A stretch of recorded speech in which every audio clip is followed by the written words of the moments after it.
Good morning, Quasar Markets Live. You have your man here, Howard Greenberg, the Quasar Markets morning host.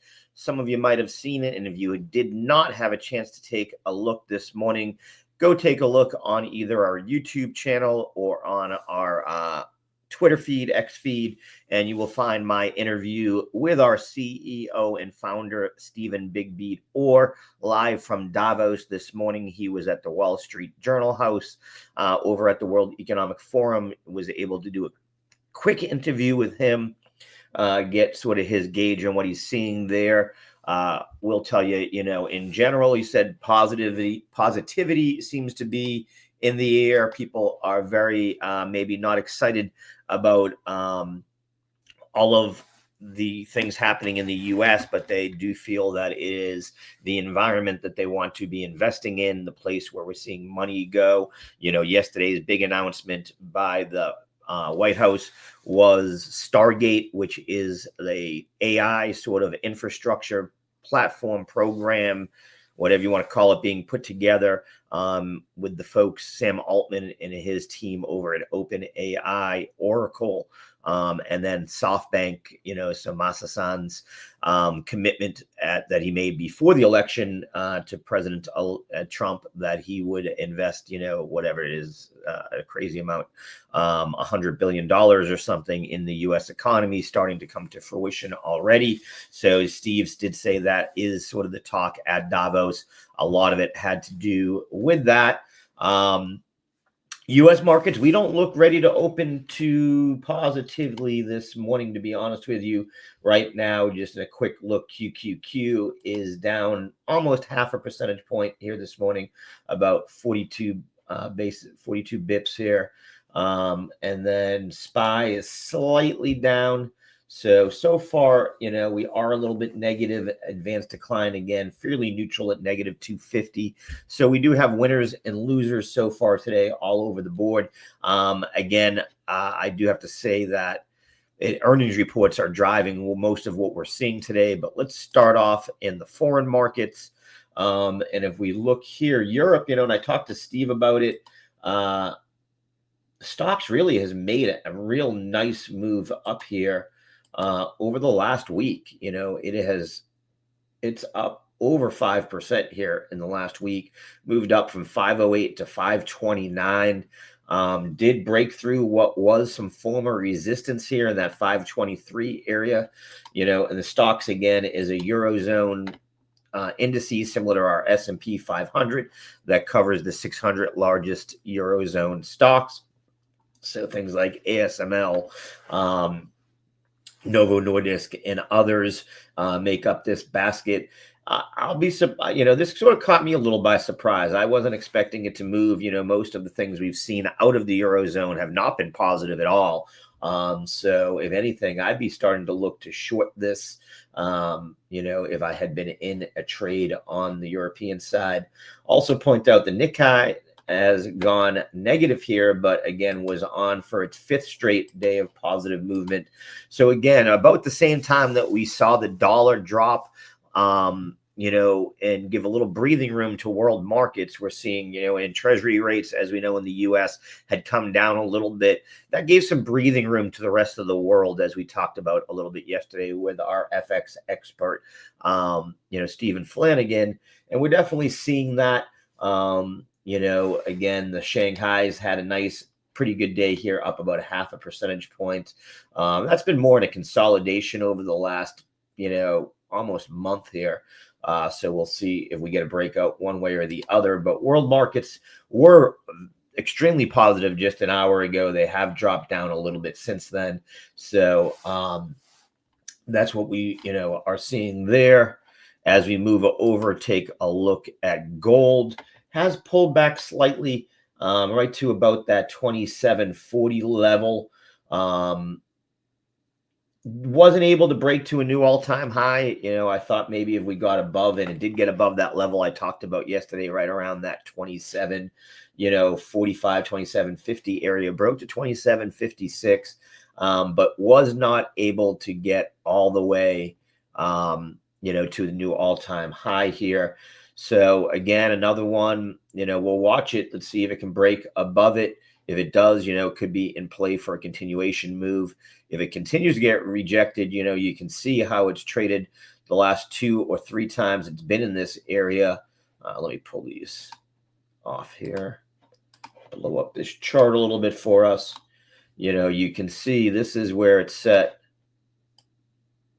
the all-time high here back in the beginning of November, but its pullbacks have been pretty consistently towards this 2600 level, as we can see first in this time frame right around November 20th leading into Thanksgiving, and in mid-December, the last 2 times we made these pumps up to this area. So to me, until you can show me a clear and consistent breakout above that 2790 area, and for that means we got to break above 2790 and hold for 24, 48 hours for me to believe that maybe we moved up into a new trading zone on gold. Otherwise, I'm looking here at, shorting in this area again for a pullback towards that 2600 zone. So, history tends to repeat itself. That's what we look for, are these patterns. This is a fairly simple one to look at. Not a huge amount of, indicators or anything there. Just, have we hit historical resistance here over the last few months, and gold has pulled back every time from there in a pretty significant way. In other words, it did consolidate here. That's why I mentioned last week, maybe we do get our breakout here, because it was the first time that we saw a little bit of a consolidation in that zone above 2700, for 4 or 5 days, and then it made that move up. But again, if it's unable to break through this, you got to think that you're looking at it more to the short side, to 2600, down to that level. Silver just remains fairly boring here, going back, in general, all the way to May. It's made little runs up and down, but in general, been much more boring than what we've seen in gold and some of the other commodities here. Again, unable to break 31. Every time it gets up here, it gets hit. It did fall back below the 50-day MA here, bounced right just above, I think. I want to just make sure I'm right here. 200-day MA is at 30.03. It bounced at 30.10. So right above the 200-day MA is where it did find some support. That's going to be the key level to watch here on silver today, would be any break below that 30.05, and watch out below into the mid 29 or even into the high 28s at that point. So that's what I'm seeing there on gold and silver. Natural gas, man, is it cold here in the Midwest where I am today. -6 degrees. It is frigid. And we've seen that cold spell take over throughout most of the southern U.S. too. Snow yesterday in places like New Orleans and the Pensacola sort of area. Don't expect to see that. Man, I was happy I wasn't down there on vacation personally. But so it definitely, nat gas. And what we've seen is it had come back and just regained the 4 o'clock handle when I did this stuff earlier. But you can see now it's made a nice little move up. It actually got as high as 408.7 here before pulling back and moving up again. Again, if I had to put on my genie hat here, I would say, or look at my crystal ball, we're probably looking at a move back up towards that 435 to 445 area here today. So that would be the area to look to towards the upside on any kind of breakout. You can look at UNG as a play for that. And you can see UNG here, you'd be looking for a move from this 1850 area up towards the 20 area. You do have some decent support zone that it just trade broke out of between 1735 and 18. So you do have a little bit of support there to help you there also. These extreme weather is definitely going to lead to some movement in the price of natural gas. And the big part there, and we'll talk about it a little bit more here as we look at gas and oil, as we talk about just because the new president and the new administration came in and they are, drill baby drill and let's get gas and oil going. That spigot doesn't turn on overnight like that. You have, a ramp up time. They got to get things built. They actually have to drill. You got to move things to where they need to drill it. There's, a whole bunch of little infrastructure stuff that has to happen first before we see that. And that's definitely going to be the case with nat gas. We know refineries are pretty much at capacity, which also lays into that, into that component. So when we look at that, WTI and Brent pretty stable to where we were yesterday. So last couple of days, not much movement there. Again, we know the U.S. wants to be a leader when it comes to exporting gas and natural resources. It is a big push by the new administration. So we'll keep an eye, but so far, not a lot of movement there, and part of that is with the ramp up on sanctions on Russia and so forth, especially with Trump talking about that in regards to if they won't end the war in the Ukraine, that might, zap some of the supply that was coming out of Russia.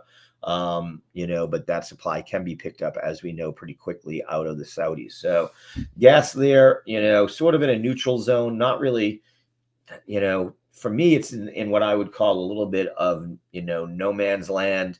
I would need to see either it up towards 80 to want to short it or down towards that 70 level for support. So right now I would be on a wait and watch when it comes to oil personally. Their U.S. Treasuries have actually, started to pick back up a little bit here today.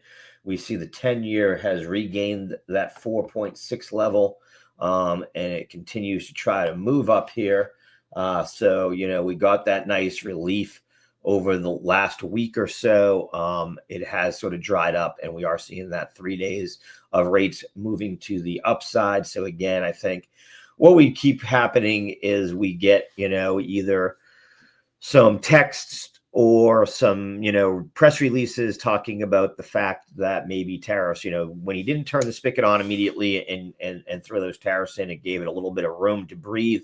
But as he's now ramped up talks and as we see this kind of pick back up and also talk from the Fed Reserve folks that, don't look for a cut anytime soon, we're seeing these rates start to blow to the upside a little bit. And at the same time, and, with the 30-year back above 4.8 here, it had broken slightly below that last 2 days, but now back above the 4.8 level. And in general, when we've broken that 4.8 level here, it took us up to 5. So that's what we'd be looking at as, your areas here of resistance. Wouldn't be till you get to about 4.98 into the 5 zone on the 30-year. On the 10-year, again, not till you get to that 4.80 area. So it does have room to continue to move to the upside. I haven't looked at mortgage rates yet today and stuff, but I would have to guess they are moving up also. Excuse me. Sorry about that. DXY also has regained that 108 handle. Like I said, it had moved down, found support right at just above that zone that Steve Flanagan pointed out for us at that 107.53, which is his key area to watch here. It found that support. It's moving up. He did call for it to watch for it to move back up into the zone, in the 109 area. So, King Dollar, we got a little break here for a few days. It's allowed some things to happen. It's allowed the markets to get, sort of take a breath and start to see some money flow back into equities. We'll be, be wary today, tomorrow, as we move towards, expirations. Does that change at all? But it did give a little bit of breathing room, as I said, as it broke into the other markets. And, King Dollar that had been sitting up here, for about 2 weeks above 109, looks like it wants to head back there today. We'll see. It has been dropping a little bit this morning. Would like to see it drop again. We'll give some more wings to other stuff and allow them to go. talk a little bit about the crypto markets overnight, starting with Bitcoin. It has pulled back all the way to 101,233 or so. What I want to point out there is, we are continuing to see ourselves develop this trading range that's nice, similar to what I just talked about, where we seem to be developing a little bit of a trading range now.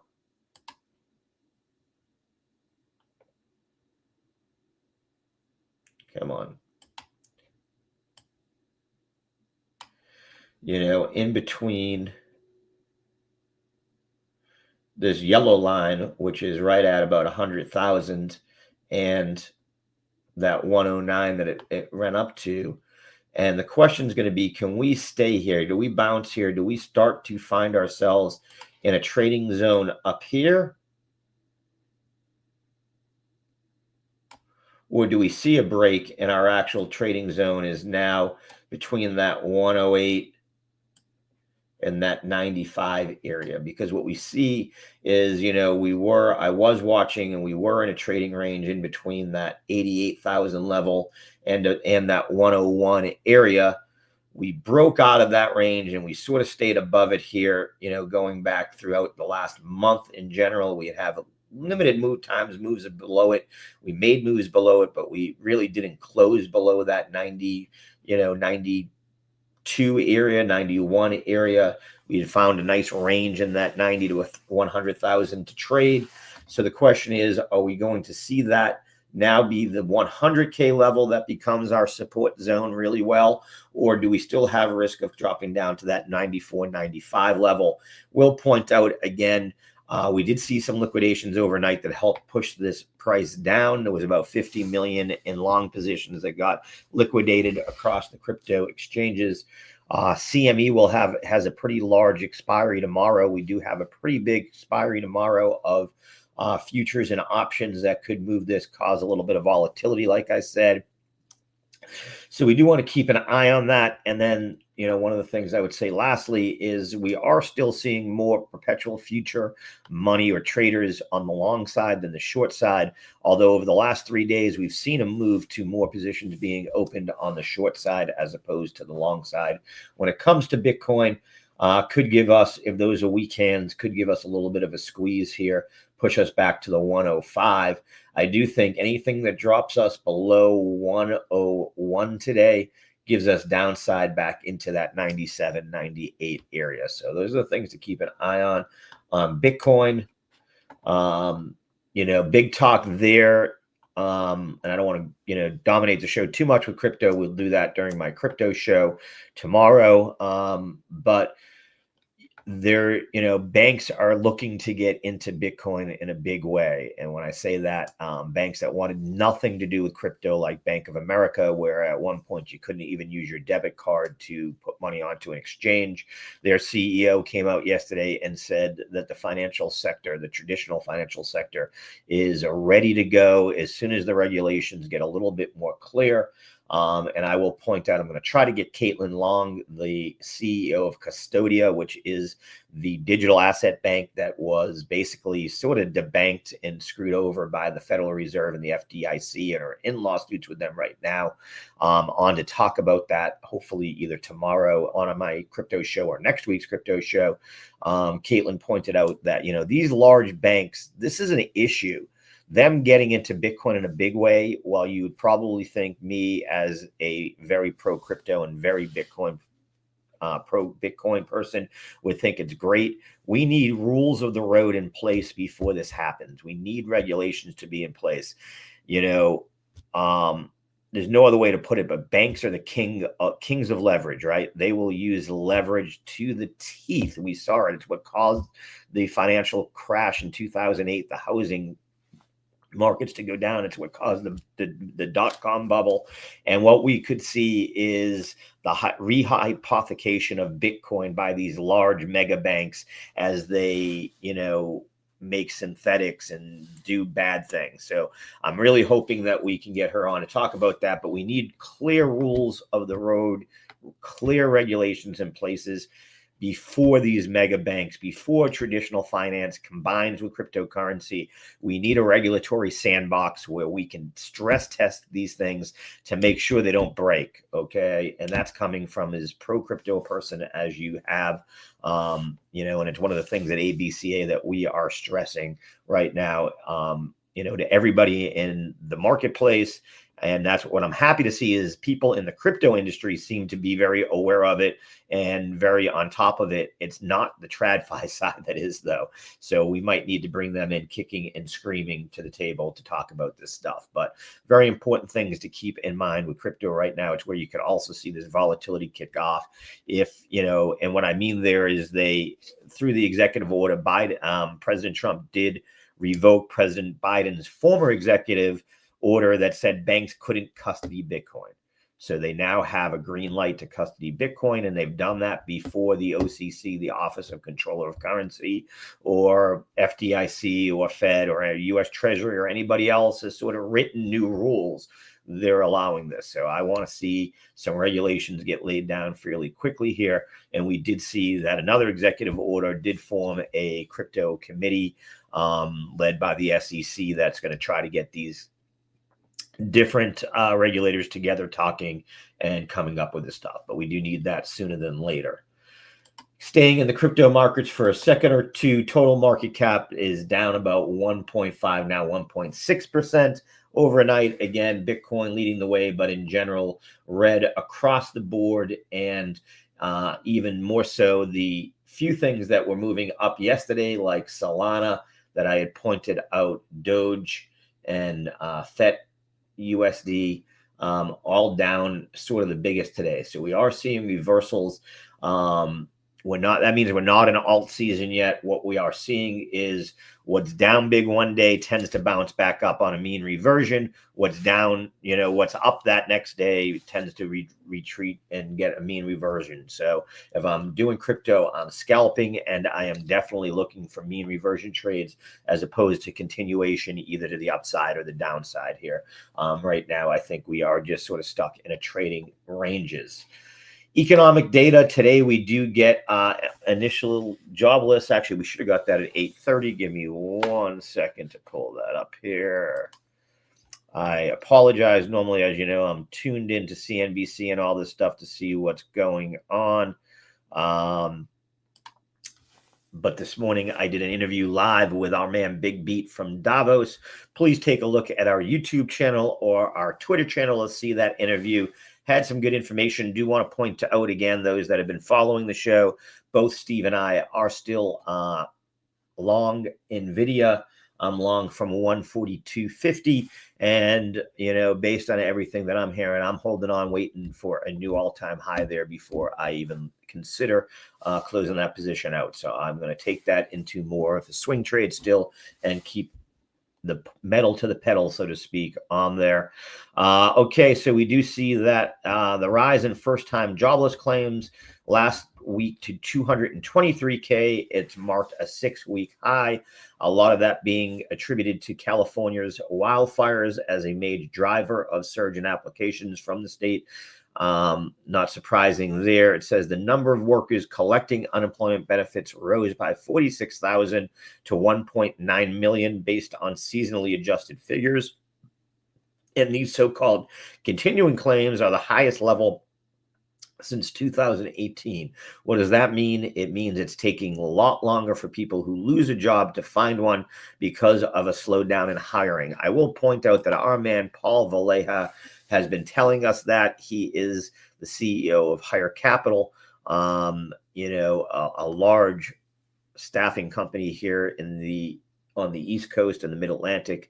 And, he pointed it out that he wasn't seeing these great employment, the great employment numbers that we had been posting. He wasn't seeing that in the actual jobs happening. What he had said was people weren't necessarily laying people off, but if you were laid off, it was much harder to find a job.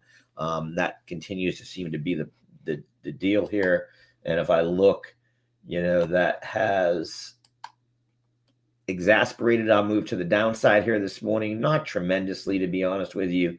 It did cause, you can see that initial drop here, but not anything huge there. I don't think it was unexpected. I think a lot of people have been talking about that and bringing it up.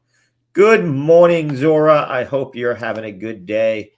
Those of you watching on YouTube, please feel free to join in. Any comments, any stock tickers you want me to take a look at, any questions you have, always take a look and try to answer those for you. I do apologize, those of you on Twitter. It doesn't log into our system. I got to figure out how to make that happen at some point in a different way, or put it up somewhere else so I can see those comments, but I cannot see those live. So that is where we are with economic data. Today's quarterly reports definitely are moving the needle on all of these stocks. Elevance was one of the first ones to go off. And what we are seeing again, positive forward guidance has them moving in an upward move here. They're up almost 5.5% here this morning. I do want to pull up my article here that I have on it.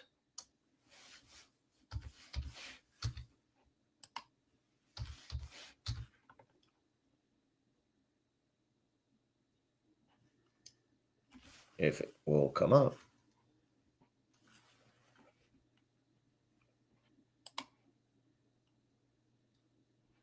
Here we go. And if I remember correctly, their big takeaway was they're increasing their dividend, which had them moving up. And it says that, they increased their quarterly dividends. They had a strong quarter, and they had EPS of $3.84 a share, so $3.84 a share, beating Wall Street's estimates of $3.81. And their top line revenue was $44.99 billion, right about the level of the consensus out there. Their CEO did come out and say that their fourth quarter results demonstrated tangible progress in improving our operations in response to the dynamic environment facing the industry. That's definitely CEO talk. Let's take a look here. We can see, it had been consolidating in the zone here at about that 390 level. Today trading at 412. Right at its first sort of resistance pivot point to worry about here. If we do see a break here to the north side above this 412, first place I'd be looking would be right around that 4. Actually gives you a nice move up to about 430 here, would be the next level of resistance. So if it does break above, and I would say it has to get above 400 here for that to happen, but a break above 400 Elevance gives you some nice breathing room here. Downside, from this 412, you do have it back. What we've seen again, mean reversion, right? When this good news comes out, even a larger dividend and everything else, what we do sometimes see is, the next thing is the sell-off. And I will say it paused right at that 50-day MA also. Pullback level here. Your first support would be in that 376 level.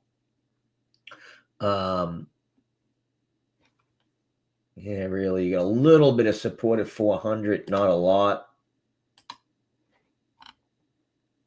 So risk reward here gets tough because you could pull back a half measured move back, from 392 to 420 is in that 405 area, 404 area. You can see it pulled back there already twice, has recovered, trying to make a move to the upside. So far it's looking fairly positive.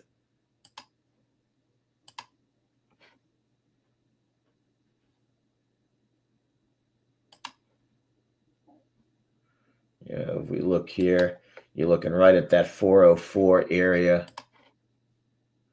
which would be a half measured move return from where it took off here earlier this morning. That's what you'd be looking at here. So any break below 404, you could look to short this back down into that area. Any kind of move above that 418 level, and I would actually say above this 415 level, gives you some really good room to the upside. So looking good for Elevance. Again, healthcare has been so beaten down. Good to see that get a little bit of a move to the upside. Some of the other gainers I was looking at so far this morning. Yesterday's earnings were GE Aerospace. or excuse me, they're going into earnings still. I knew that I had them on my sheet. They're going into earnings, but GE up about 6.71. Again, this is their aerospace division, and they will report later today after close. So we'll see what we get here. But GE going up so far nicely above 200. That is a 52-week high. I'm not sure if it's an all-time high here. Give me 1 second to change this. Not an all-time high, but they've hit a high they hadn't seen since 2007. So again, GE Aerospace, nice little move here. And you can see it's paused right at that key spot, right? This is the key level where it couldn't get back above on that first drop down from its all-time high. And then when it recovered from there back in 2007, you can see pulled back down. And this is the first time it's challenged it in that time frame. So nice move up by GE. A lot of this has to do, again, as those that don't know, they split off divisions. There's GE Verona. There's a few different GEs out there now. GE Verona reported 2 days ago, had good earnings. They broke up some of their divisions, and it definitely has helped their business. Makes you wonder, we had a couple of analysts come out and talk about the fact that maybe Boeing should look to split up some of their business. Can't argue with the success that it's done for some of these, for a couple of companies that have done that in the past. But GE Aerospace moved up again, one of the big gainers this morning. Union Pacific.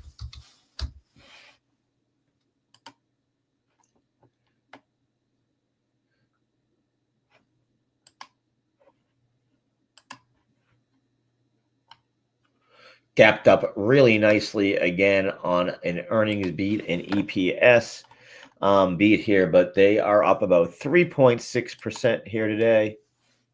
And let me pull up those numbers.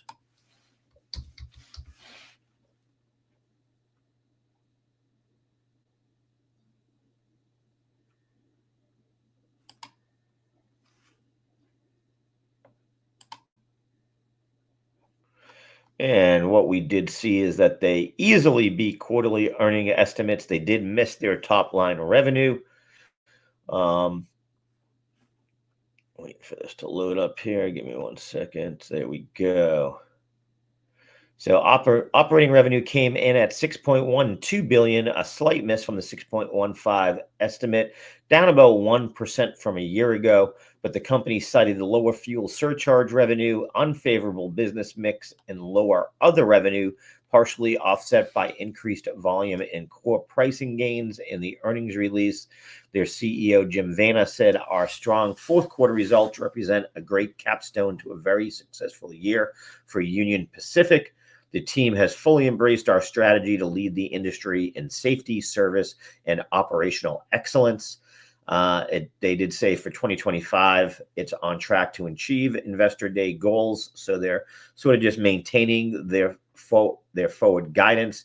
And the company sees earnings per share growth consistent with attaining the 3-year compounded annual growth rate target of single high to low double digits.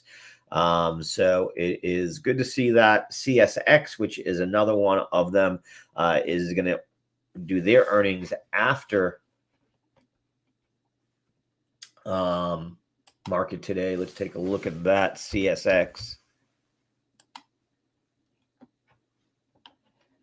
We can see they are also up about 1.28% here this morning. That one's a little tougher. You can see rejected by the 250-day MA here. And in general, this one's battled to stay above that 200-day MA. So where we've seen a little bit more positivity out of Union Pacific, CSX will be interesting to see what we get here this afternoon. And this evening, you do have your first resistance in that 34.50 to 35 area to keep an eye on.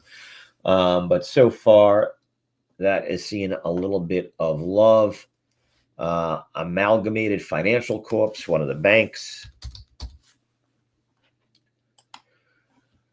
They also had earnings reports today. They were down slightly, and we are open here. I apologize. I was talking too much. Didn't even notice the open happen here. Negative open here at minus 1,400 so far. Initially, QQQ down about a half a percentage point. SPY down 0.14. Dow Jones up about 0.13. So we do see the Dow up every other major index to the downside right now. Bitcoin did take a big jump up 1039 here. So Bitcoin, again, it does look like it's trying to set that new trading range in the bottom of that trading range support to be in that 101 zone. Love to see that. That is a strong move there. Gold sitting about the same area here, sliding back up towards 2750, but nothing major there. What is net gas doing here? As we open net gas up about 408 still, so right about the same level we talked about earlier. And tick is slightly negative, down about 119. Advanced decline down about 1376 here. So we will see what we get as we look at the Mag 7. NVIDIA down about 1.7. We know it had the big move up yesterday. So we do see a little bit, again, mean reversion, right? Anything that seems to be moving, tremendously one way or the other seems to have that, pull back to the middle. And we see it again with Apple, right? Yesterday, Apple took that big drop down, and now we've seen it pull right back up here. So Apple up about almost a percentage point today. Google up, Meta up, Tesla up 0.5 point. Again, one that had been getting hit pretty hard yesterday. And Netflix continues to rise back up, trying to break above the 970 line here. So we do see some positivity there.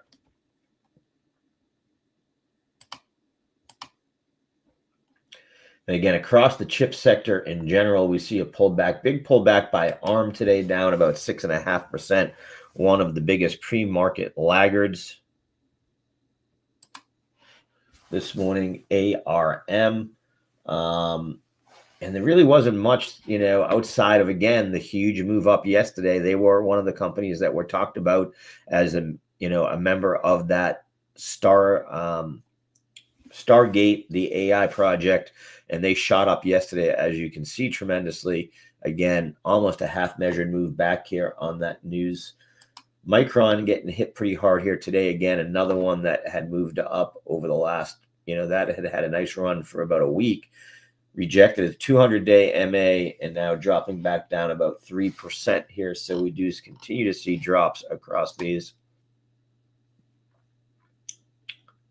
I did see that, Zora. Yeah, 109 and change the other day. Absolutely. That's what we were talking about earlier, that Bitcoin really is starting to maybe form a trading range in between that 100,000 to 110, as opposed to that 90 to 100,000 range it had sort of did. And then it moved up and it was in between 95 and that 102 area. So we're hoping to see it gain a trading range that sort of bottoms out at that 101 range there. So that's what we're hoping to see here. E-commerce pretty much down across the board too.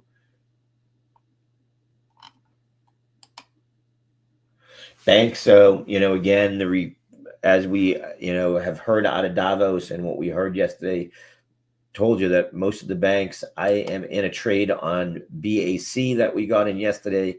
You can see the trade right here on my hourly chart. It tried its best to stop me out. It got within a penny yesterday of my stop loss there before moving up. And again, I am targeting 47.17 here as my my exit here. So my two positions are both long currently. NVIDIA long from 142.50 and Bank of America that I got in at 45.77, I believe it was 46.10 yesterday, 46.10. That's right. So those are the two positions. I am holding this still here. I will probably protect this with a stop loss here in the, 46.25 area. So I will lock in profits there. Give me 1 second to actually put that in here.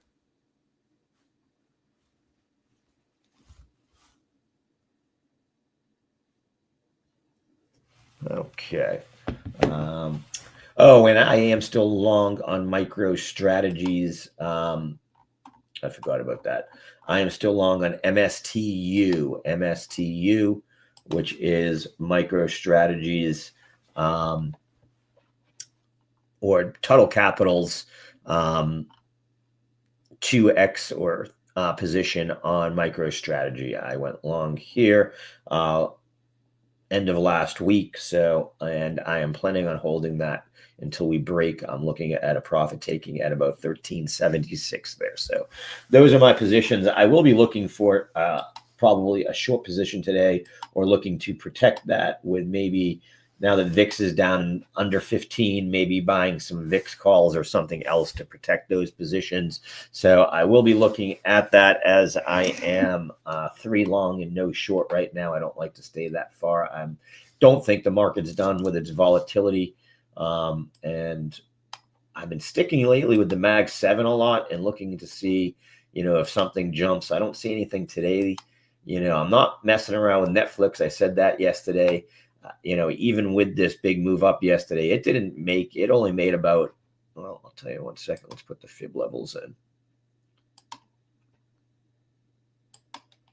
It did pull back to about the 0.382 level, but didn't come anywhere near that half, retracement here.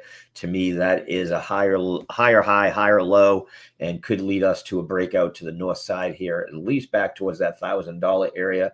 Again, I do have to congratulate Big Beat. He called it out, I want to say 2 months ago on Schwab Network that Netflix would hit 1,000 before Q1 ended in 2025, and he did nail that early. So congratulations to our man Big Beat for that call. But that's, so I'm not seeing it there. I liked banks yesterday, as you guys know, to see this move to the upside. And I have to say, I did pick the one that seemed to be the winner, and that Bank of America up the most out of the major banks, at up 1.75%. And again, my reasoning for that is I liked what I heard out of their CEO about the fact that they will be ready to jump into the crypto markets as soon as regulations come in place. So I do think that they are finally turning their attention to financial innovation, and was definitely one of the things that I liked. And when I saw that, so one of the stocks that I definitely wanted to get into, did see on stocks maybe that you could look at on a play. American Airlines is dropping here today.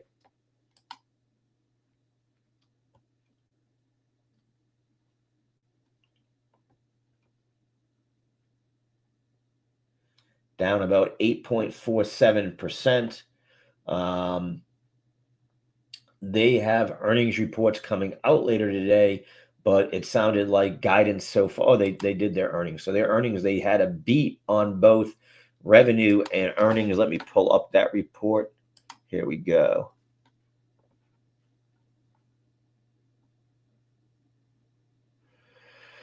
It says, at first glance, the carrier's earnings were good. Revenue came in at fourth quarter record of $13.7 billion, pushing annual revenue to a record of $54.2 billion. Earnings of 84 cents per share in the quarter also beat the estimate tremendously of 66%. I mean, that's a pretty big beat of almost 30% there. But a strong recent rally for airline stocks means investors are in no mood for any disappointments, and their first quarter guidance looks like a misstep the market isn't prepared for.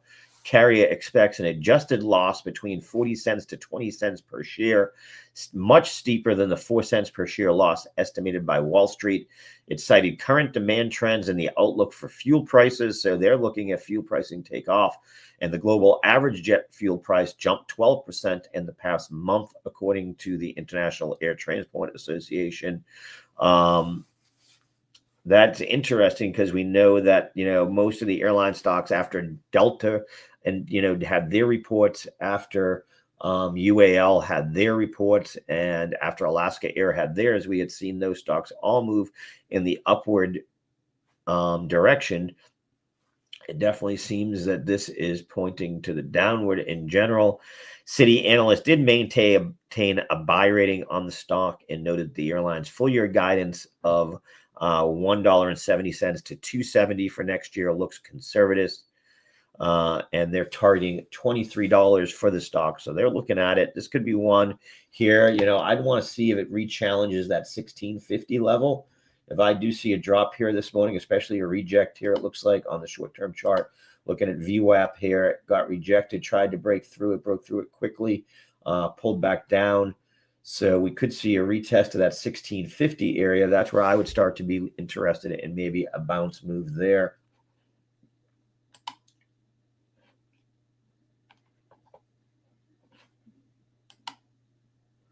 Give me 1 second here. I want to try to switch this over.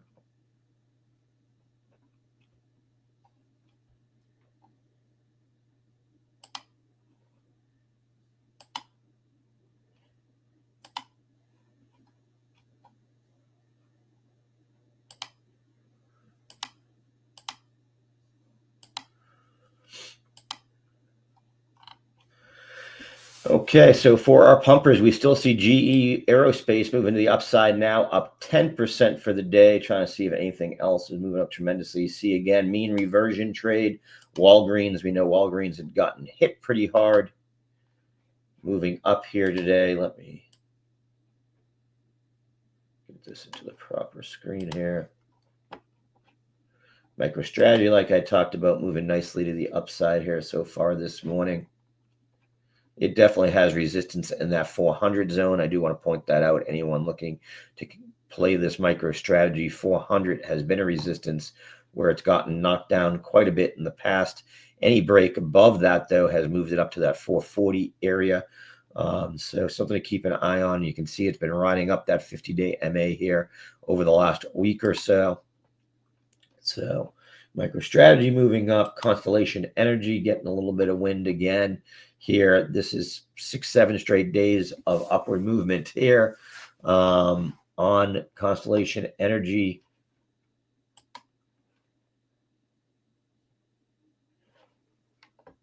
Closing in at all-time highs here, so that gets interesting. You could convince me to maybe look at a short here on a rejection towards that 342 level. So let's see what we get here, but I could be convinced Constellation to look for a pullback towards this 309 area. It's made about a half measured move up. You see the first measured move here.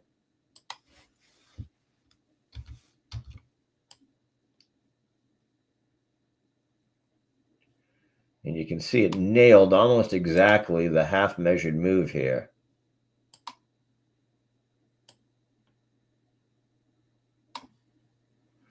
So the question is usually, what do we get here? We either get a breakout continuation that fills that complete measured move up. That measured move would have you on the upside moving towards about that 365 level you'd be targeting. But if it does pull back here, you're looking for a pullback towards that 310 zone on Constellation Energy. So again, that's the one I'm looking at here this morning. Maybe as a short. Let's see what else we got. Restaurants. McDonald's, again, mean reversion. Yesterday morning we talked about it. McDonald's, Chipotle were down. Kava, Shake Shack, and Cheesecake were up. This morning we're seeing a reversal of that. So again, we're not seeing a real clear breakouts on a lot of these. What we're seeing is trading ranges getting, hit and move. Tick still down, about 200. We're seeing advanced decline. So we are sliding down here across most of the indices. The Dow is the only thing holding up, and it actually is still moving to the upside here. So Dow components are moving up a little bit here, but that's really it. SPY trying to get back to neutral here. So it has been moving up over the last few minutes, but down about 0.4 of a percentage point. Bitcoin back above 105 here. So again, Bitcoin catching some love so far this morning. We did see the last 24 hours, there were a lot of shorts opened up. I mentioned that earlier. That could lead to a little bit of a squeeze here. That's what we're seeing. And there is a ton of open interest still on the futures, perpetual futures. That's going to give us some volatility. That's why you're going to see quick moves here on Bitcoin until that sort of clears itself out. I'll pull that up here for us to take a look at.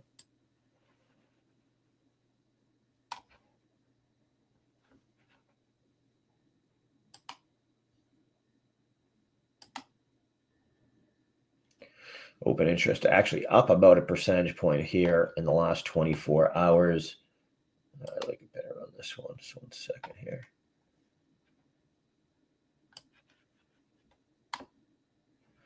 And we can see here, we still got built up, a decent amount of volume in open interest right now, 146.14 billion in open interest across all the markets. Across Bitcoin itself, we're back above $60 billion. So we hadn't gotten below 60 billion. We're now back above it. So we're seeing, again, people are continuing to add to positions within the perpetual futures here. And we are getting closer to neutral here when it comes to longs and shorts over the 24-hour period. We're now at 50.08. So only in, 8 basis point move to the north side today, where that had been much bigger. It had been a 200 and something basis point move to the upside. So again, we have a lot of open interest here. You can see it built up everywhere. Funding rates were still positive across most exchanges. Again, that means that there are more long positions than short. Still seeing that across most of them. You got a couple of the real crypto, DYDX, a decentralized options exchange that has a negative funding rate. Bitgate, a little bit of a funding rate negative here, but most of them on the positive side in general. And again, liquidations picking up almost $250 million in liquidations across the crypto markets in the last 24 hours, again, up about 36%. So leading to some of this volatility in the crypto markets without a doubt.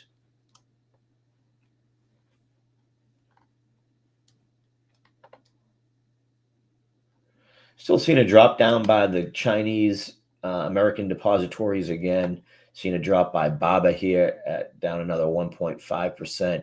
It's getting close to that 200-day MA, where again, might be interesting if you've got a longer term view that China is going to do a stimulus at some point here in the next, month or so. Getting in on either BABA, Baidu, might be a decent idea. JD had been bucking the trend. It is down today. It had been moving up when others were moving down the last few days. It's a little tougher to judge on that. Or you could look at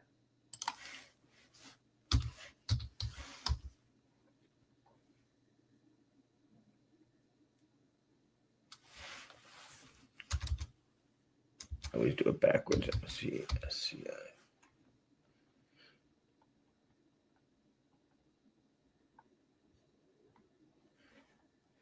You can look at one of the MSCI indexes as a way to play that. Asia.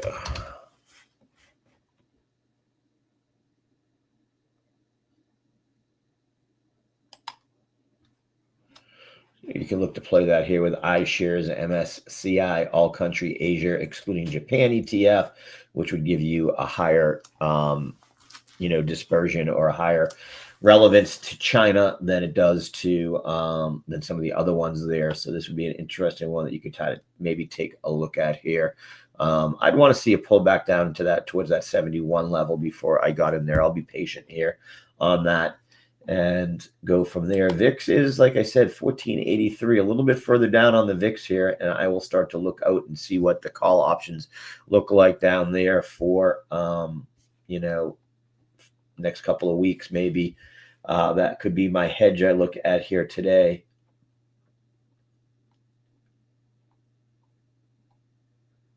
Berkshire Hathaway has quietly, I think, been climbing up here.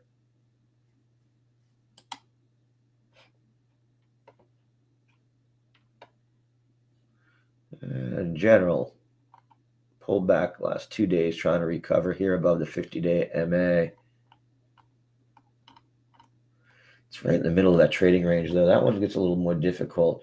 Coinbase did regain 300, so I did get out of that trade a little too early the other day. It was a decent win for me, but looks like I should have held on. That was, if you remember, my original goal was 300. I moved it down to the 290 level and took profit at 290. So we'll keep an eye there.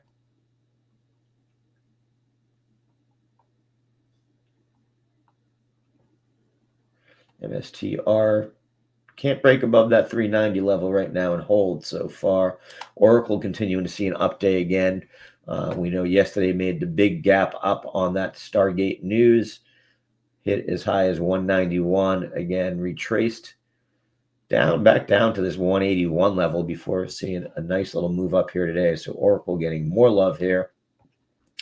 We also know that they are the major provider for TikTok, and that again, with that 75-day sort of extension, given they're giving a little bit more of tailwinds below Oracle and moving it up to the upside here.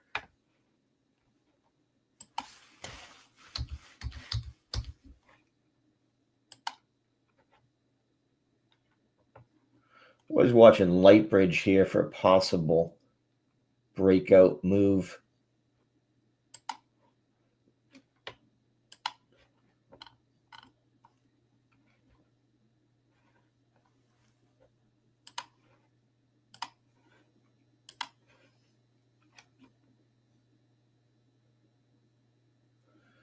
I don't know. Okay. One I'm keeping an eye on here is Lightbridge for sure. Okay, everybody, that is going to do it for me today. We will be back at 11:30 with Matthew Tuttle from Tuttle Capital and the Watch List, and then back at 1 o'clock with Scott Bauer and the folks from Prosper Trading Academy. So everybody have a fantastic day. Tick still negative. We haven't seen it gone positive. Advanced decline continuing to slide to the downside. As we do see still continued weakness here. Earnings didn't seem to move the needle enough to move markets like it did yesterday. We did see individual stocks move up and down, but we haven't seen the broad range of move that we saw happen after the strong earnings over the last couple of days. So be wary today. It looks like it's going to be a little bit of a stock picker's day. Again, my positions, I'm long on Bank of America, long on NVIDIA, and long on MicroStrategy through the use of Tuttle Capital's MSTU. And that's where I'm at. I am going to look here after the show at VIX. Going to probably, although it's starting to climb back up towards 15, wanted it back down when it was back down in this 1450 area. Might look to buy some protection there. So everybody have a fantastic trading day. Zora, we'll see you tomorrow.